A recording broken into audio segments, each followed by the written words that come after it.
এক বিঘে 15 কাঠা জায়গা সব ভেঙে চলে যাচ্ছে। আমার এখন থাকার অবস্থা ভালো না, খুব মন মেজাজ খুব খারাপ। হ্যাঁ, আমি কি করে থাকবো, আমার সেই চিন্তা ভাবনা। এই নদীর পাড় ভেঙে গেছে, গাছপালা সব নদীতে লেগে গেছে। নদী পাড়ে ধস নামলে আতঙ্ক লাগছে না? লাগছে তো, রাত্রিবেলা ঘুমাতে পারছি না ভয়তে। নদী পাড়ে বাস, চিন্তা 12 মাস। অমাবস্যার ভরা কটালের জেরে ফের নতুন করে নদী বাঁধে ধস। হোগল নদীতে অন্তত 30 মিটারের বেশি এলাকা জুড়ে ধস নামায় আতঙ্ক গ্রাস করেছে দক্ষিণ 24 পরগনার বাসন্তী ব্লকের পুরন্দর গ্রামের বাসিন্দাদের। ভিটে মাটি হারানোর আশঙ্কায় প্রহর গুনছেন অসহায় মানুষজন। অভিযোগ, বারে বারে ধস নামলেও বাঁধ মেরামতির ব্যাপারে পাকাপাকিভাবে কোনো ব্যবস্থা গ্রহণ করা হয় না। কোনো রকমে বস্তা ফেলে দায়সারা কাজের অভিযোগ তুলেছেন নদী পাড়ের বাসিন্দারা। দেখছি যেন আরো বেশি হয়েছে, একদম ভেরি তো মনে হচ্ছে আর থাকবে না, ভেরি চলে যাবে। ভেরি চলে গেলে আমাদের সব কি অবস্থা হবে কি জানি, সব আমাদের মাঠ ঘাট সব জলে, নোনা জলে ডুবে যাবে। তাহলে তো আমাদের চাষবাসও বন্ধ হয়ে যাবে, সব কিছুই হবে। এখন কি করব, কোথায় যাব ভেবে পাচ্ছি না আমরা। তো ভয় আছে, জোয়ারের যা এখন পরিস্থিতি, সেই হিসেবে গ্রামে জল ঢুকে যাওয়ারও ভয় আছে। নদী বাঁধ ভাঙলে ঘুম চলে যায়। হ্যাঁ, আতঙ্কিত থাকি সবাই। বাচ্চা কাচ্চা নিয়ে কোথায় যাব, গরু ছাগল আছে, কোথায় নিয়ে দাঁড়াবো, কি খাওয়া দাওয়া হবে।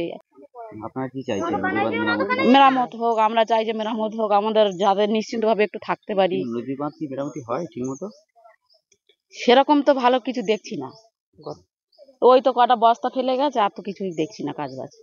ধস রোধে ইতিমধ্যেই কাজ শুরু করা হয়েছে, অনেকটাই রোধ করা গেছে বলে দাবি স্থানীয় তৃণমূল নেতৃত্বের।